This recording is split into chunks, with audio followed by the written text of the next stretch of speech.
안녕하십니까. 신의교대 국방TV 시큐리티 뉴스입니다. 자, 오늘도 우크라이나 전황 알려드리도록 하겠습니다. 자, 우크라이나군과 러시아군이, 특히 러시아군의 공세로 지난번 크리스마스 휴전 이런 건 뭐 온데간데 없고 완전히 이 대공세로 제대로 지금 오래간만에 서로 간의 전투가 아주 치열하게 붙고 있습니다. 자, 이런 소식 알려드리겠는데, 그러면서 러시아군이 자신들의 수경지 지금 훈련학교 폭격을 봐서 700여 명의 사상자가 발생했죠.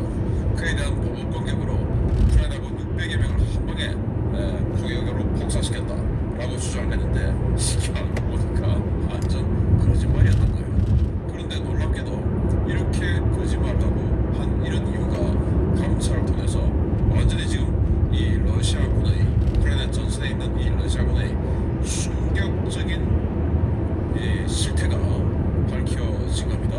정말 놀랍게도 러시아 국방부는 자신들은 거짓말을 한 것이 아니다, 이건 진실만을 이야기한 것이다 라고 착각하고 있을 만한 그런 상황이 현장에서 벌어지고 있는데, 얼마나 놀라운 일이 벌어지고 있는지 알려드리도록 하겠습니다. 모든 것이 거짓인 러시아군, 놀랍습니다.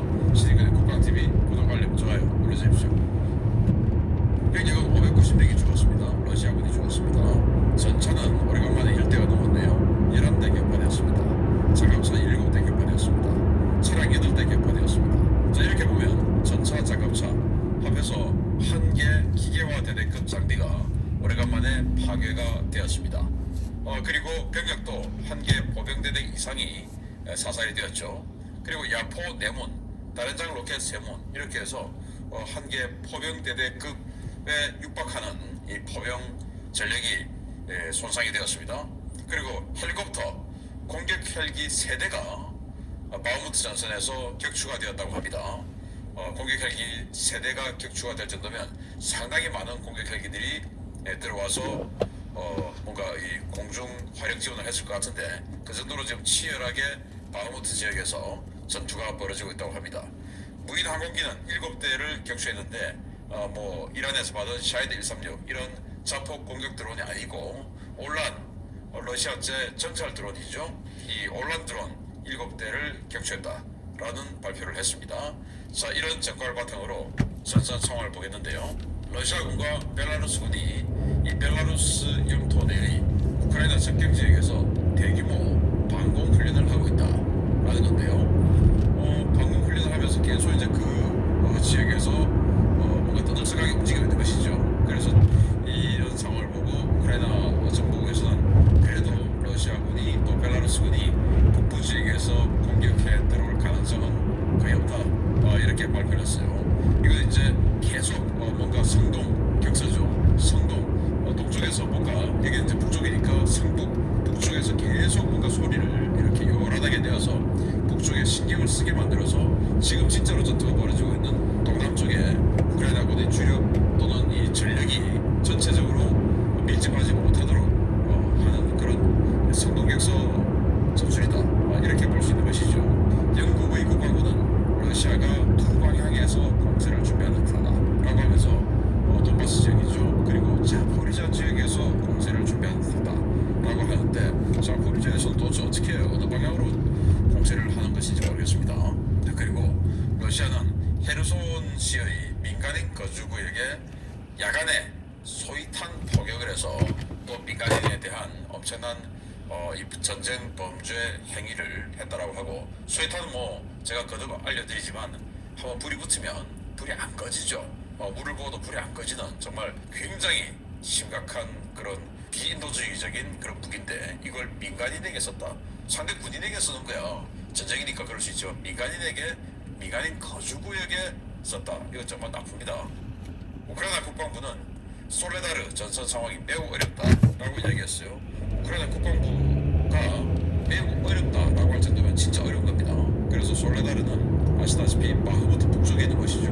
여기까지 지금 러시아가 치고 들어오고 있는 상황인데 매우 어렵다라고 하고, 또 우크라이나는 솔레다르 내줬지만 다시 외곽 일부 정착촌을 탈환했다, 그리고 격전 중에 있다라고 발표를 했고요. 젤렌스키 대통령은 바흐무트 일대는 가장 피비린내나는 곳이다 라고 이야기할 정도로 이 바흐무트 일대에서 너무나 치열한 전투가 벌어지고 있다, 있다라는 것이고요. 자, 러시아군은 이 자포리자에서 부상한 탈영병 6명이 우크라이나에게 투항 직전에 사살했다라는 겁니다. 우크라이나의 항복의 전화라는 걸 운영을 하고 있죠. 그래서 그 전화해서 언제 어떻게 해서 항복에 들어가겠다. 들어갈 때 혼자 간다. 뭐 총은 들고 간다. 아니면 뭐 전차를 몰고 간다. 그리고 그 전차는 뭐 얼마를 쳐준다. 뭐 이런 거 하는 전화죠. 그 항복의 전화를 통해서 투항하기로 결정하고 이제 부상병들이에요. 근데 도저히 여기 있을 가지고 죽을 것 같으니까 이제 통화를 하려고 하고는 가는데 그걸 이제 알고는 러시아군이 사살했다고 합니다. 바그너 그룹은 자기네들이 정부도 아닌데 정말 이걸 보면 바그너 그룹의 정치적 영향력이 얼마나 큰가를 여실히 알 수 있는데 이 병력이 계속 모자라죠. 그러니까 이 쿠르스크 주정부와 협조해서 병력을 조달한다.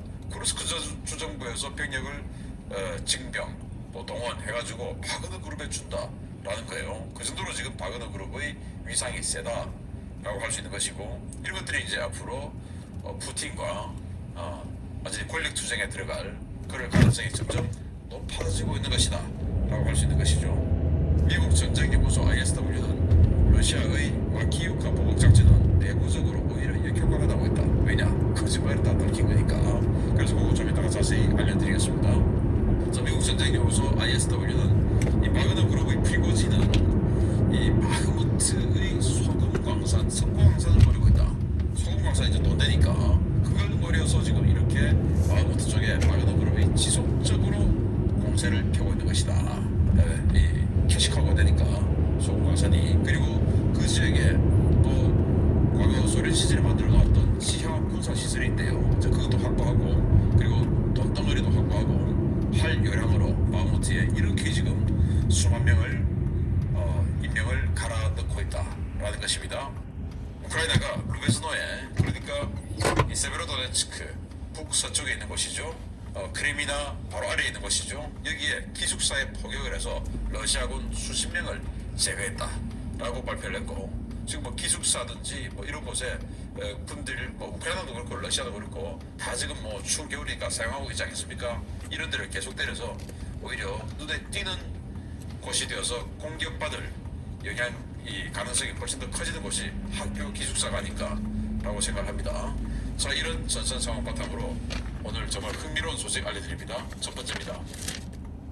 러시아 전쟁 지도부의 무능으로 새해 첫날 700여 명 이상의 사상자를 낸 마키유카 사건으로 러시아 국내 여론이 크게 악화되자 러시아 국방부가 보복 작전을 수행해 600여 명의 우크라이나 장병들을 죽였다고 발표했습니다. 숙소 건물을 포격해 초토화시켰다는데 러시아 국방부의 공식 브리핑 반나절 만에 거짓말이 들통났습니다. 러시아군 포병이 현지 시각으로 1월 8일 오후 도네츠크주 크라마토르스크시 외곽에서 이른바 마키유카 보복 작전을 수행했으며 이번 작전으로 우크라이나군 600명이 사망하고 수백 명이 부상을 입었다고 러시아 국방부가 현지 시각 1월 8일 밝혔습니다. 러시아 국방부는 크라마토르스크시 소재대학 기숙사를 숙소로 쓰고 있던 우크라이나군에게 러시아군 포병이 맹렬한 포격을 가했으며 이 포격 작전으로 우크라이나군 600명이 복사하고 수백 명이 부상을 입었다라고 주장했습니다. 러시아 국방부의 주장에 따르면 포격 대상은 바흐무트 전선에서 후방으로 약 30km 떨어진 크라마토르스크시 서부 지역의 돈바스 국립대학교 기숙사 건물이었는데요. 러시아는 각각 5층짜리 건물과 6층짜리 건물을 포격해 건물은 물론 그 주변도 완전히 초토화시켰다고 주장했습니다. 러시아 국방부는 이번 공격이 새해 첫날 러시아 국민들을 충격에 빠뜨린 마키유카 포격 사건에 대한 보복 차원에서 이루어졌다고 주장했는데요. 러시아 측의 이 같은 주장은 브리핑 몇 시간 만에 거짓말로 들통났습니다. 크라마토르스크시에 거주하는 주민들은 이곳은 최전선 도시이기 때문에 매일 포선과 폭발음이 들리지만 러시아가 초토화시켰다는 그 건물은 멀쩡하다라며 직접 학교를 방문해 인증 영상과 사진을 촬영하고 이를 SNS에 게재하기 시작했습니다. 이탈리아 일간지 라 리퍼블리카와 핀란드 일간지 일에서 파견된 기자들 역시 현장을 찾았는데요. 이들은 간밤에 한 발의 포탄이 폐쇄된 대학동 건물 앞에 떨어지긴 했지만 건물에 불이 붙건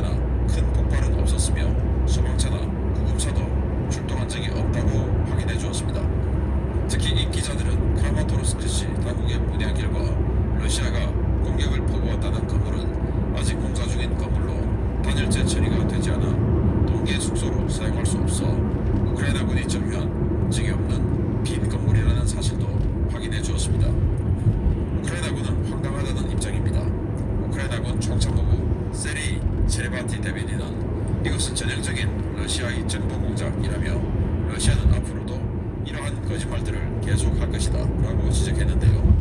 금방 들통날 거짓말을 거리낌없이 하는 러시아군, 이 사람들에게 창피나 부끄러운 감정은 없는 것 같습니다.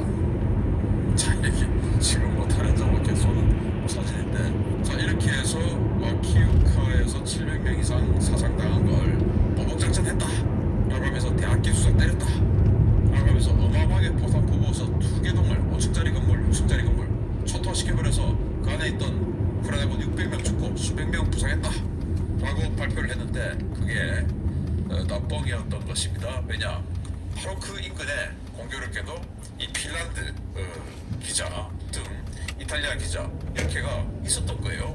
그래서 그럼 우리 가보자 하고 가봤더니 멀쩡했던 겁니다. 자, 그 위치는 어디냐?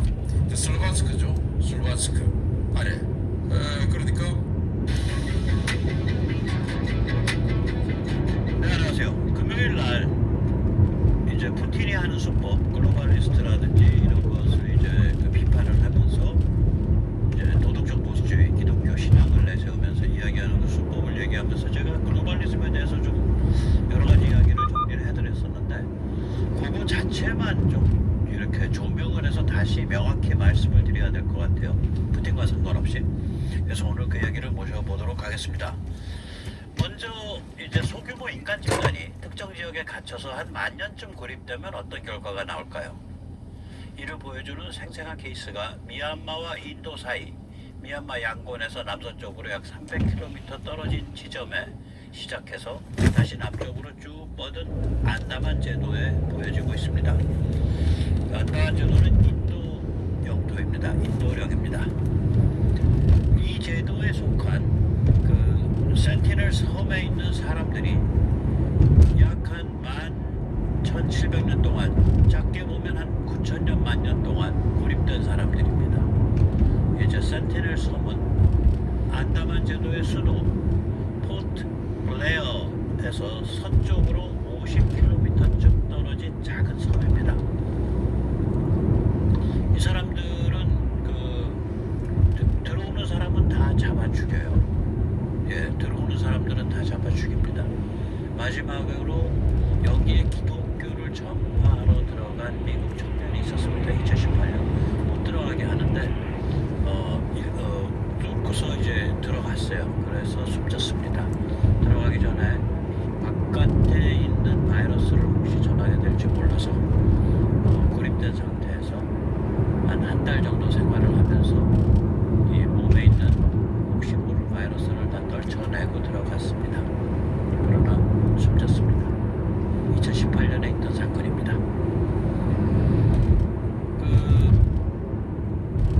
이제 11,700년 전쯤에는 이제 그때 이제 빙하가 끝났는데, 이제 지금보다 이제 말하자면 해수면이 약 130m 정도 낮았습니다. 그리고 이제 여기 이제 지도에 보면 저 하얗게 덮인 거, 북미 전체, 북극해 전체, 지금 북유럽과 영국과 스칸디나비아 반도, 그 다음에 베테르부르크 부근, 그 다음에 뭐 시베리아 쪽은 오히려 빙하가 좀 작아요. 워낙 덜 왔어요. 그렇게 해서 이제 저 빙하의 높이가 보통 2,000-3,000m입니다. 그러니까 물 위에 이제 물이 땅 위에서 얼음으로 변해서 고착되는 거죠. 그럼 해수면이 낮아집니다. 그때는 우리 서해도 없었습니다. 지도에도 되게 보면 서해가 안 보이죠. 예, 서해가 그때 없었습니다. 또 동해는 바닷물이 시원하게 드나들지 못해서 찝찝하게 소금기가 있는 담하모 브래키쉬 워터였었습니다. 그러니까 당연히 이제 아까 말씀드린 이제 안다만 제도 같은 경우에는 연육되어 있었습니다. 지금 저 왼쪽에 있는 게 인도고, 그 오른쪽에 빨간 점 찍혀 있는 데가 양곤입니다. 그리고 저 빨갛게 되어 있는 선이 그 당시에 해안선입니다. 이제 제가 그 미국 정보기관에 있는, 그러니까 해저 등고선 지도를 가지고 100m를 낮춰서 그림을 그렸을 때 저렇게 선이 나옵니다. 그러니까 그 당시에 이제 안다만 제도가 연육이 돼 있었고, 또 안다만 제도에 들어있는 센티넬 섬도 연육이 돼 있었겠죠. 그러니까 그때는 그냥 사람들이 드나든 거예요. 그러다가 이제 11,700년 전에 이제 비가가 끝나고 바닷물이 점점 높아질 때 그때 센티넬 섬에 그냥 남은 사람들이에요. 저 사람들이. 그래서 한 10,000년 전, 한 9,000년 전쯤에 고립됐겠죠. 그리고 지금까지 이어졌습니다. 고립되면 저렇게 살게 됩니다.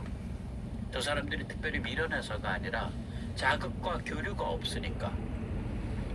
그래서 지금은 어떤 상태냐면 외부인이 들어오면 무조건 죽입니다. 그래서 인도 정부는 이 센티넬 섬 원주민이 홍역, 폐렴, 독감 등 저항력을 갖추지 못한 그런 바이러스에 감염돼서 이제 숨질까봐 섬 주변을 봉쇄했습니다. 이들은 앞으로 영원히 이 상태에 살 겁니다. 섬에 들어간 사람이 없기 때문에 혹자는 전체 주민이 한 100명 정도라 그러고 혹자는 한 500명 정도라고 이야기를 합니다. 네, 저렇게 삽니다. 모르겠어요. 이제 앞으로 이제 드론 같은 걸 가지고 좀 너무 괴롭히지 않게 이제 고해상도 카메라를 가지고 찍으면은 찍힐지 모르는데 워낙 밀림이 창에서 위에서 드론으로 찍어봐야 아무 소용이 없습니다. 네. 잠시 세뇌 탈출 자율구독료 부탁 말씀 올리겠습니다. 아시다시피 세뇌 탈출은 광고가 잘 붙지 않습니다. 붙더라도 천천히 붙는 그런 경향이 있습니다. 도와주시면 보다 좋은 컨텐츠로 찾아뵙는데 커다란 힘이 되겠습니다. 자, 그러면 아까 이제 센티넬 섬 같은 데는 너무 작은 규모의 사람들이 갇혀서 고립된 경우죠. 그럼 이거보다 훨씬 더 큰 집단을 이루어서 고립되면 어떻게 될까요? 아메리카 대륙이 그렇습니다. 대략 15,000년 전쯤에 그 알래스카 쪽으로 건너갔다고 지금 추정이 됩니다. 그때 고립됐습니다. 빙하가 녹은 다음에도 발전이 더 됐죠. 소, 말, 양, 밀, 보리, 닭 이런 게 이 남북 아메리카에는 없습니다. 그리고 이제 그 비교적 사람이 너무 작으니까 그냥 자기들끼리 고립이 돼버렸죠. 그럼 무슨 결과가 나올까요? 예, 고립된 상태에서 기술 발전이 제한돼 있었기 때문에 매우 잔혹한 멜더스 사이클이 진행됩니다. 아시다시피 멜더스 사이클은 평화가 이어지면 인구가 불고 이제 식량과 자원이 고갈되고 그런 상태에서 이제 그 영양이 부족하니까 질병이 돌고 그런 상태에서 전쟁이 일어나고 질병과 전쟁에 의해서 인구가 감소하니까 다시 식량과 자원이 충당되고 그래서 다시 또 인구가 불고 이 사이클을 멜더스 사이클이라고 하는데 이게 극단화되는 겁니다. 이 중미 남미에선 그럼 북미에선 어떤 거냐 자기들끼리 굉장히 잔인하게 잡아 죽이죠. 이게 이제 멜더스 사이클 속에서 돌아가니까 인구 조절을 해야 되니까 그래서 엄청나게 잔인하고 호전적이며 특히 중미 같은 데서는 아주 정교한 고대 종교 또 고대 국가 체제 굉장히 잔인하고 호전적인 아즈텍이나 마야나 이런 게 얼마나 잔인하고 호전적인지는 제가 더 이상 설명 안 해도 너무 잘 아실 겁니다. 그러면은 그렇게 됐구나. 그럼 만약에 현대국가는 좀 나은가? 현대국가에 무시무시한 제도들이 있거든요. 우리가 보는 공무원 관료 체제, 우리가 보는 군대 체제, 우리가 보는 경찰 체제, 또 매스미디어 체제 이런 것들이 잘못 사용하면은 굉장히 살벌한 그러한 현대국가의 도구들입니다. 이런 현대국가의 도구를 이용해서 백성을 고립시켜 착취하면 어떤 결과가 나올까요? 네, 멀지 않은 곳에 그 결과가 있습니다. 바로 이거죠. 북한이 나오죠. 현대국가의 기법을 사용해서 아까 말씀드린 대로 관료, 경찰, 군대, 감시체제 그 다음에 매스미디어 이런 걸 사용해서 인세의 지옥을 만들어낼 수 있습니다. 차라리 왕조시대가 났습니다. 그때는 이렇게 인간을 컨트롤하는 기술, 인간을 컨트롤하고 세뇌하는 기술이 없었기 때문에 차라리 숨을 쉴 수 있었습니다. 그래서 저는 북한의 김씨 왕조라는 이야기를 안 합니다. 그것을 두고 왕조라고 한다면 우리가 전통시대 때 왕과 왕실에 대한 모욕이 됩니다. 이거는 인쇄의 지옥입니다. 왜냐? 현대국가의 그러한 기법을 사용하기 때문에 그렇습니다.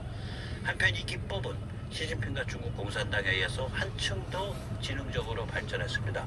그들의 디지털 레닌주의, 디지털 레니니즘이 바로 그것이죠.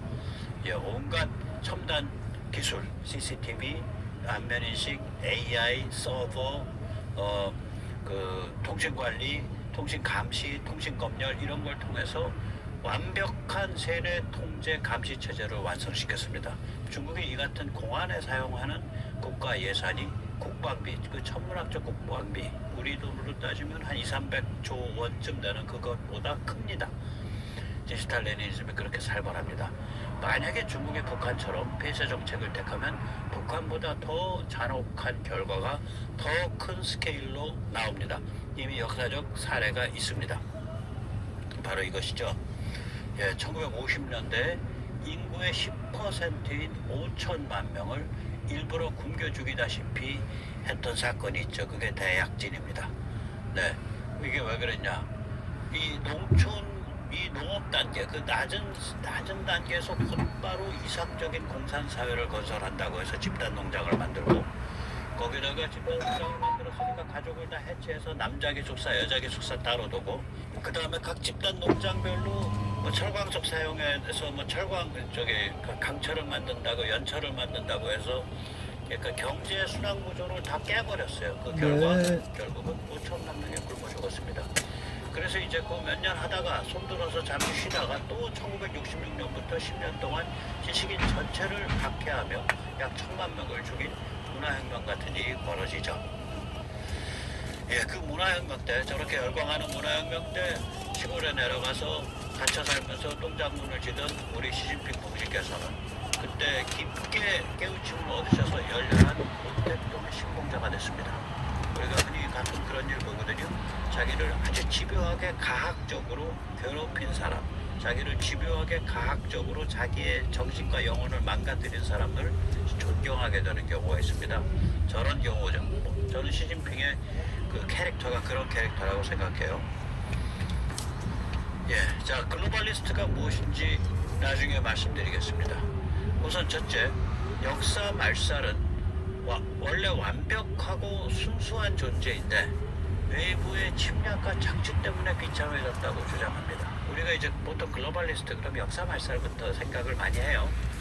글쎄요, 만약에 인간이 글로벌리스트가 띄운 역사 말살, 캔슬 칼처라 그러죠. 네, 이것이 만약에 인간이 이렇게 완벽하고 순수한 존재라면 지금 뭐 센티넬 아일랜드의 그런 상황, 또 아즈텍의 상황, 그다음 북한 상황, 중국 옛날 대약진과 문혁 상황, 이게 어떻게 설명되냐 이거지. 완벽하고 순수한 존재인데 외부의 침략과 착취 때문에 비참해졌다, 이건 아니잖아요. 외부 때문이 아니죠. 인간은 완벽하고 순수한 존재가 아닙니다. 결코 아닙니다. 지금 우리가 이 세계시장, 자유무역, 자유항행을 당연한 것으로 생각하는 경향이 있습니다. 그러나 이는 20세기에 2번의 세계대전을 치르고 이러한 제도를 기획하고 논의해서 만들어낸 겁니다. 만들어낸 인공적 질서입니다. 지금 우리가 당연히 받아들인다고 생각하는 것이. 따라서 이러한 그 2차 세계대전 후에 만들어진 지금 우리가 누리고 있는 이런 세계 질서가 없었을 때는 그럼 어땠냐? 자기 식민지가 아니면 무역을 보장할 수 없었습니다. 자유항행, 자유무역을 보장하지 못해요. 그 다음에 우리는 지금 세계 석유 가격 어떻게 돼? 구리 가격 얼마야? 그게 다 그냥 다 공개돼 있어요. 그때는 안 그래요. 석유와 식량은 자기 식민지에서 갖고 있질 않으면 언제든지 차단당하거나 바가지 쓰기 일쑤였습니다. 불과 70년, 80년 전에 그랬어요. 인간이 사는 방식이. 그래서 세계대전이 2번이나 난 거예요. 예, 그렇습니다. 그래서